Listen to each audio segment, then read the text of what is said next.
नमस्कार दोस्तों, स्वागत है आपका। आज इस वीडियो में हम इंडियन पॉलिटी पढ़ेंगे, जिसमें हम संविधान से संबंधित कुछ प्रश्नों को करेंगे। तो इसमें पहला क्वेश्चन है, निम्न में से कौन सा अनुच्छेद शिक्षा के अधिकार से संबंधित है? तो इसमें ऑप्शन दिए गया अनुच्छेद 19, अनुच्छेद 21A, अनुच्छेद 32 और अनुच्छेद 45।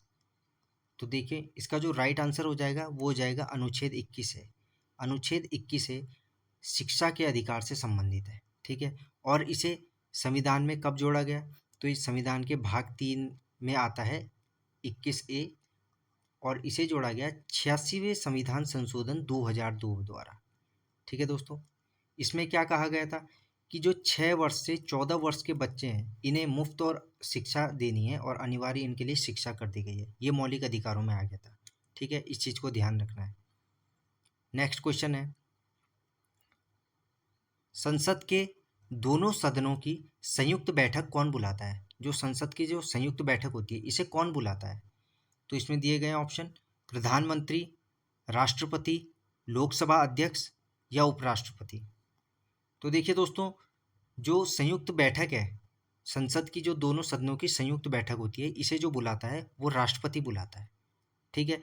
और यदि यह पूछ लेगा कि बताइए जो संयुक्त बैठक होती है, इसकी अध्यक्षता कौन करता है? तो इसकी अध्यक्षता करेगा लोकसभा अध्यक्ष, ठीक है। इसमें कंफ्यूज नहीं होना है। जैसे मैंने कल भी बताया था, कल ये क्वेश्चन आया था कि जो संसद की जो संयुक्त बैठक होती है, उसकी अध्यक्षता करता है लोकसभा अध्यक्ष, परंतु जो संसद के दोनों सदनों की जो संयुक्त बैठक होती है, इसे बुलाने का काम है राष्ट्रपति का, ठीक है। तो इसमें कंफ्यूज नहीं होना है। नेक्स्ट क्वेश्चन है, मौलिक अधिकारों का संरक्षण कौन करता है? जो हमारे मौलिक अधिकार हैं, जिनके बारे में भाग 3 में बताया गया है, तो जो मौलिक अधिकार हैं, इनका संरक्षण करता कौन है? तो इसमें ऑप्शन दिए गए हैं, संसद, राष्ट्रपति, सुप्रीम कोर्ट या प्रधानमंत्री। तो इसका जो राइट आंसर हो जाएगा वो हो जाएगा सुप्रीम कोर्ट। सुप्रीम कोर्ट हमारे मौलिक अधिकारों का संरक्षण करता है, ठीक है। इस चीज़ को ध्यान रखना है। सुप्रीम कोर्ट जो है हमारे मौलिक अधिकारों का संरक्षण करता है। इस चीज़ को ध्यान रखना है, सुप्रीम कोर्ट हमारे मौलिक अधिकारों का संरक्षण करता है। नेक्स्ट क्वेश्चन है, राज्यसभा में सदस्य का कार्यकाल कितने वर्षों का होता है? जो राज्यसभा सदस्य हैं, उनके कार्यकाल के बारे में वो पूछ रहा है। जो राज्यसभा सदस्य होते हैं, उनका कार्यकाल कितने वर्षों का होता है? तो इसमें ऑप्शन दिए हैं 3 वर्ष, 4 वर्ष, 5 वर्ष और 6 वर्ष। तो देखिए, जो राज्यसभा सदस्य होते हैं, इनका जो कार्यकाल होता है वो 6 वर्ष का होता है, ठीक है। और जो लोकसभा सदस्य होते हैं, उनका कार्यकाल 5 वर्ष का होता है। इस चीज़ को भी आपने ध्यान रखना है। नेक्स्ट क्वेश्चन है, राष्ट्रपति अपना त्यागपत्र किसे देता है? जो हमारे राष्ट्रपति हैं, वे अपना त्यागपत्र किसे देंगे? इसमें ऑप्शन दिए गए हैं, प्रधानमंत्री, उपराष्ट्रपति, मुख्य न्यायाधीश या लोकसभा अध्यक्ष। तो जो हमारे राष्ट्रपति हैं, वे अपना त्यागपत्र देते हैं उपराष्ट्रपति को, ठीक है। राष्ट्रपति महोदय अपना जो त्यागपत्र है वो उपराष्ट्रपति को देते हैं। नेक्स्ट क्वेश्चन है, भारत में पंचायती राज व्यवस्था मजबूत करने के लिए बलवंत राय मेहता समिति का गठन कब किया गया था? तो देखिए, जो बलवंत राय मेहता समिति है, इसका गठन कब किया गया था? तो इसमें ऑप्शन दिए गए हैं, सन 1959, सन 1977, सन 1957 और सन 1988। तो इसका जो राइट आंसर हो जाएगा, जो बलवंत राय मेहता समिति है, इसका गठन हुआ था सन 1957 में, ठीक है दोस्तों। सन 1957 में बलवंत राय मेहता समिति का गठन किया गया था, ठीक है। इसका जो राइट आंसर हो जाएगा वो हो जाएगा सन 1957, ठीक है दोस्तों। सन 1957 इसका राइट आंसर हो जाएगा। नेक्स्ट क्वेश्चन है, अशोक मेहता समिति का गठन कब हुआ था और यह कितने स्तरीय समिति है? तो देखिए, जो अशोक मेहता समिति है, जो पंचायत से संबंधित है, इसका गठन कब हुआ था और यह कितने स्तरीय समिति है? तो इसमें ऑप्शन दिए गए हैं, द्विस्तरीय समिति 1977, 4 स्तरीय समिति 1985, त्रिस्तरीय समिति 1977 या फिर त्रिस्तरीय समिति 1986।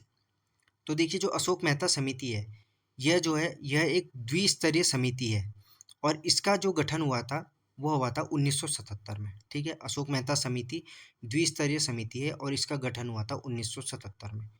तो आप इसको कैसे याद रख सकते हैं दोस्तों, इसकी शॉर्ट ट्रिक है जैसे अशोक और मेहता। ठीक है, तो इसमें दो शब्द है अशोक और मेहता, तो आप ये शॉर्ट ट्रिक से याद रखना, अशोक मेहता समिति, तो अशोक और मेहता, तो ये दो शब्द है ना, तो इसलिए द्विस्तरीय हो गया और 1977 में हो गई। ठीक है, ये शॉर्ट ट्रिक है। नेक्स्ट क्वेश्चन है, भारत के किस राज्य की विधानसभा में सर्वप्रथम पंचायती राज व्यवस्था की शुरुआत हुई? तो भारत का ऐसा कौन सा राज्य है जिसकी विधानसभा में सबसे पहले पंचायती राज व्यवस्था की शुरुआत की गई थी? तो उसमें ऑप्शन दिए गए हैं महाराष्ट्र, गुजरात, मध्य प्रदेश या फिर राजस्थान। तो देखिए, जो पंचायती राज व्यवस्था की शुरुआत हुई थी वो भारत के राजस्थान राज्य में हुई थी। वो भारत के राजस्थान राज्य से शुरुआत हुई थी, राजस्थान के नागौर जिले से। ठीक है दोस्तों, इस चीज़ को आप याद रखना है, अक्टूबर 1959 से। इतने ये भी ध्यान रखना है, राजस्थान इसका सही आंसर हो जाएगा। ठीक है, नेक्स्ट क्वेश्चन है, पंचायती राज से संबंधित सिंधवी समिति का गठन कब किया गया था? तो इसमें ऑप्शन दिए हैं 1976, 1986, 1988 या 1985। तो देखिए दोस्तों, जो सिंधवी समिति है जो पंचायती राज से संबंधित है, इसका गठन हुआ था सन 1986 में। ठीक है, इसका राइट आंसर हो जाएगा 1986। नेक्स्ट क्वेश्चन है, GV राव समिति का गठन कब हुआ था और यह कितने स्तरीय पंचायत समिति है? तो जो GV राव समिति है, इसका जो गठन है वो कब हुआ था और यह कितने स्तरीय पंचायत समिति है? तो इसमें ऑप्शन दिए हैं 4 स्तरीय पंचायत समिति 1977, त्रिस्तरीय समिति 1988, द्विस्तरीय समिति 1957 या 4 स्तरीय समिति 1985। तो देखिए, जो इसका राइट आंसर हो जाएगा वो हो जाएगा 4 स्तरीय समिति 1985। तो GV राव जो समिति है, इसका गठन 1985 में हुआ था और यह एक 4 स्तरीय पंचायत समिति है। ठीक है, इस चीज़ को भी याद रखना है, यह एक 4 स्तरीय पंचायत समिति है। ठीक है दोस्तों, तो जो GV राव समिति थी, इसका गठन 1985 में हुआ था और इसने 4 स्तरीय पंचायती राज व्यवस्था का जो है सुझाव दिया था। GV राव समिति ने 4 स्तरीय पंचायती राज व्यवस्था का जो है सुझाव दिया था, और ये चार कौन कौन से थे? एक पहला था राज्य स्तर पर राज्य विकास परिषद। ठीक है दोस्तों, राज्य स्तर पर राज्य विकास परिषद, जिला स्तर पर जिला परिषद, जिला स्तर पर जिला परिषद, मंडल स्तर पर मंडल पंचायत और ग्राम स्तर पर ग्राम सभा। ठीक है, तो ये इसका जो आंसर हो जाएगा वो हो जाएगा 4 स्तरीय 1985। ठीक है, नेक्स्ट क्वेश्चन है, भारतीय संविधान के किस अनुच्छेद में उपराष्ट्रपति के, यहाँ पे दोस्तों निर्वाचन होगा, उपराष्ट्रपति के निर्वाचन के बारे में बात की गई है? तो भारतीय संविधान का ऐसा कौन सा अनुच्छेद है जो उपराष्ट्रपति के निर्वाचन के बारे में बताता है? तो इसमें ऑप्शन दिए गए हैं अनुच्छेद 67, अनुच्छेद 63, अनुच्छेद 66 और अनुच्छेद 69। इसका जो राइट आंसर हो जाएगा वो हो जाएगा अनुच्छेद 66। अनुच्छेद 66 में उपराष्ट्रपति के चुनाव व उसके निर्वाचन के बारे में बात की गई है। ठीक है दोस्तों, इस चीज़ को आपने ध्यान रखना है। इसमें और ऑप्शन देख लेते हैं, अनुच्छेद 67। अनुच्छेद 67 उपराष्ट्रपति के कार्यकाल के बारे में बात करता है। ठीक है, वो उपराष्ट्रपति के कार्यकाल के बारे में बताता है। अनुच्छेद 63 में ये बोला गया है कि भारत के उपराष्ट्रपति होगा। अनुच्छेद 63 भारत का उपराष्ट्रपति। ठीक है, अनुच्छेद 63 में भारत के उपराष्ट्रपति के बारे में बताता है। अनुच्छेद 69 में क्या बताता है? अनुच्छेद 69 बताता है उपराष्ट्रपति की शपथ के बारे में। ठीक है दोस्तों, जो अनुच्छेद 69 है वो उपराष्ट्रपति की शपथ के बारे में बात करता है। ठीक है, तो इसका राइट आंसर जो है अनुच्छेद 66 है, जिसमें उपराष्ट्रपति के चुनाव या निर्वाचन से संबंधित विषय में बात की गई है। नेक्स्ट क्वेश्चन है, भारतीय संविधान की कौन सी अनुसूची में अनुसूचित क्षेत्र के प्रशासन के बारे में बात की गई है? तो वो पूछ रहा है भारतीय संविधान में किस अनुसूची में अनुसूचित क्षेत्र के प्रशासन के बारे में बताया गया है। तो जैसे आपको पता है दोस्तों, हमारे जो संविधान है, भारतीय संविधान, इसमें 12 अनुसूचियाँ बताई गई हैं। तो उसमें किस अनुसूची में अनुसूचित क्षेत्र के प्रशासन के बारे में पूछ रहा है? तो उसमें वह पूछ रहा है कि जो अनुसूचित क्षेत्र का प्रशासन है, इसके बारे में कौन सी अनुसूची में बात की गई है। तो इसमें ऑप्शन दिए गए हैं अनुसूची 2, अनुसूची 7, अनुसूची 5 या अनुसूची 6। तो इसका जो राइट आंसर हो जाएगा वो हो जाएगा अनुसूची 5। अनुसूची 5 में अनुसूचित क्षेत्र के प्रशासन के बारे में बात की गई है। ठीक है दोस्तों, जो अनुसूचित क्षेत्र के प्रशासन है, अनुसूचित क्षेत्र के प्रशासन के बारे में अनुसूची 5 में बात की गई है। इसमें और ऑप्शन देख लेते हैं। अनुसूची 2, अनुसूची 2 क्या बताता है?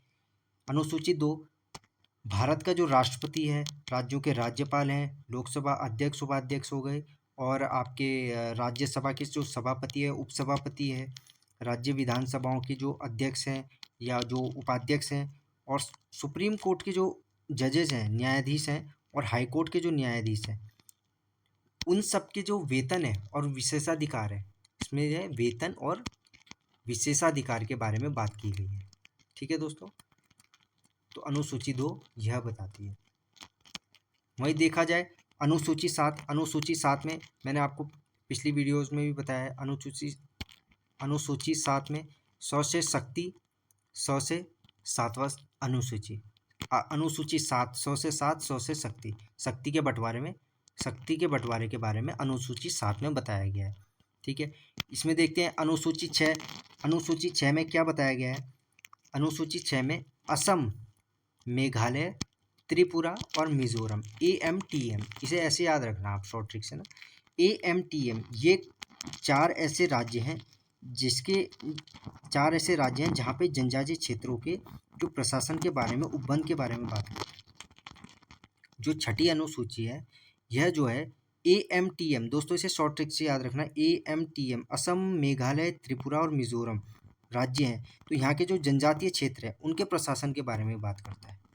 ठीक है, तो ये है इसका जो राइट आंसर हो जाएगा दोस्तों, वो हो जाएगा अनुसूची 5। अनुसूची 5 बताता है अनुसूचित जो क्षेत्र है उसके प्रशासन के बारे में। ठीक है, तो दोस्तों आज के लिए इतना ही, मिलते हैं नेक्स्ट वीडियो में।